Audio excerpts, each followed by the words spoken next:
Baik, Bu, selanjutnya kita akan berikan kesempatan untuk sahabat yang sudah bergabung melalui via telepon, maka kita angkat. Halo, Assalamualaikum. Waalaikumsalam warahmatullahi wabarakatuh. Baik, dengan siapa di mana? Dengan hamba Allah di Cirebon. Dengan hamba Allah. Allahumma salli ala Sayyidina Muhammad. Allahumma salli wa sallim barik alaihi wa ala alihi washabihi. Baik, silakan langsung kepada Buya. Ya, gini Buya, ada titipan pertanyaan.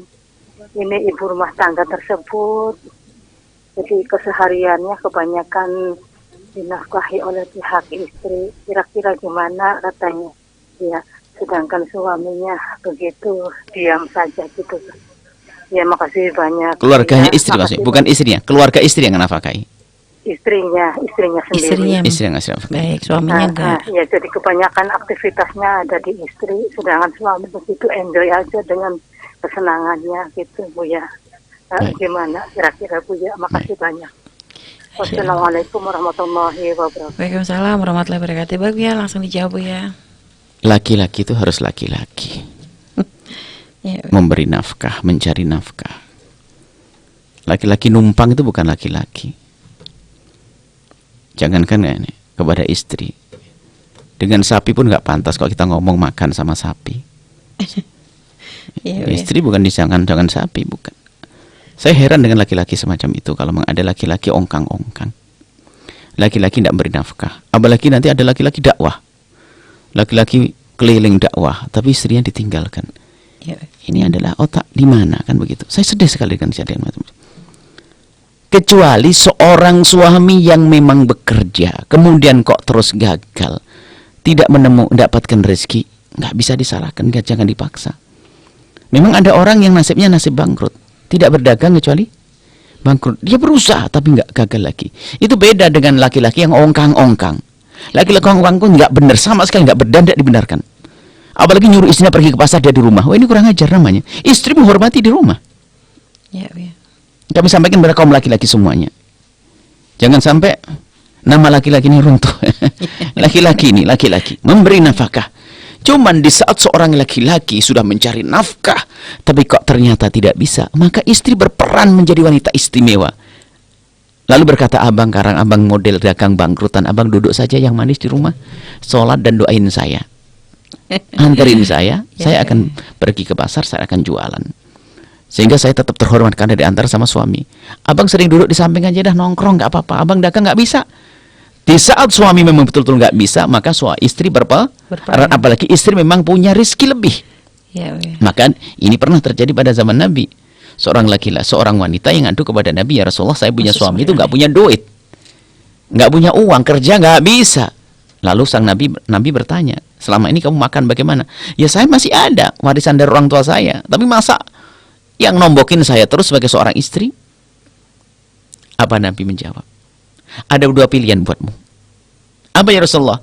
Karena suamimu tidak memberi nafkah, tidak haram, artinya sah, boleh kamu minta cerai. Bagi seorang wanita ini cerai kok nggak gampang cerai. Ya Rasulullah, berat kalau cerai. Ada pilihan lagi ya Rasulullah? Iya, ada pilihan yang kedua, yaitu kamu yang mencukupi keluargamu, mencukupi suamimu, dan setelah itu kamu mendapatkan pahala double. Yang pertama pahala sedekah dan infak, yang kedua pahala yang menyenangkan suami, yang ketiga pahala silaturahmi kepada anak-anakmu. Apa kata wanita cerdas ini? Ya Rasulullah, aku milih yang kedua, biar aku cukupi keluargaku, lalu aku mendapatkan kemuliaan tiga tersebut. Kenapa? Kasusnya memang suaminya nggak bisa kerja. Tapi kalau suami ongkang-ongkang ini nggak bener, hanya cari kesenangan sendiri, ini bukan laki-laki. Biarpun katanya gagah keker tuh, cemen tuh. Laki-laki kerja, cari rezeki. Kalau ternyata mentok nggak dapat, istri berperan, oke, bagus, membantu istri. Tapi jangan dari awal nggak mau bekerja, nggak bener. Iya. Saya ingatkan kepada kaum laki-laki itu, haram, dosa Anda. Kalau Anda cari rezeki kemudian nggak mampu sampai bangkrut sudah nggak dosa. Yang dosa adalah Anda diam tidak mencari nafkah, haram hukumnya. Diam tidak nafkah bukan karena sakit, tapi karena malas adalah dosa. Kewajiban beri nafkah adalah Anda seorang suami. Tapi kalau Anda memang nggak mampu bekerja, nggak bisa, maka istri berperan ya sah, dan itu sangat istimewa. Maka katakan bagi wanita tersebut, wanita itu adalah istimewa dia. Dan nafkahi suami dengan penuh ketabahan, kesabaran, keikhlasan. Kemudian suaminya semoga mendengar suara ini agar mulai bekerja.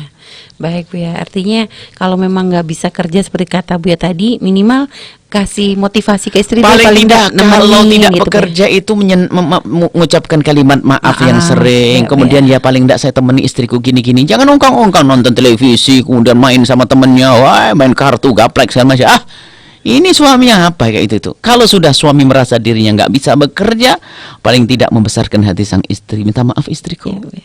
Senangkan istri, antarkan, jemput dan sebagainya. Seperti itu dong. Iya Bu ya. Dan tadi kalau misalnya tetap gak berubah nih Bu ya, tetap kayak begitu, apa yang harus dilakukan istri Bu ya? Kan Tetap ada bertahan. pilihan dari baginda Nabi. Seorang suami kalau tidak memberi nafkah, istri boleh minta cerai. Iya Bu ya. Karena apa? Zalim suaminya kayak itu. Cuman jangan gampang-gampang minta cerai wahai istri. Selagi suamimu memang tidak punya rizki, bukan karena malas misalnya, ya jangan dong, kasihan nanti kalau minta cerai. Memang berhak seorang istri yang punya suami tidak beri nafkah, baik karena uzur atau tidak ada uzur. Yang penting karena nafkah kan makan harus setiap hari. Nggak ada seorang suami berkata pada istrinya yang makannya minggu depan, nggak ada, harus makan hari itu. Maka seorang suami, seorang istri berhak minta cerai demi kelangsungan hidup mereka dengan normal.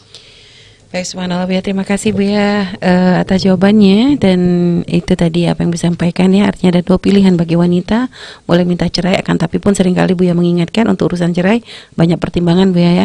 Ibarat punya suami yang model begitu lebih baik daripada nanti menjadi janda tapi nanti melakukan zina. Harus adanya bahkan sampai bahasa kasarnya. Punya cerai itu jangan gampang wahai para wanita.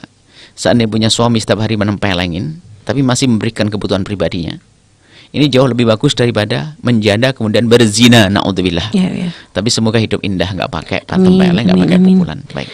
Amin. Dan insyaallah semoga yang bertanya tadi yang tadi yang Anda tanyakan ya, insyaallah suaminya berubah menjadi lebih baik, Suami lebih soleh, kawannya, suami kawannya. Baik, suami kawannya tadi Bu ya, baik Bu ya, subhanallah. Baik, dan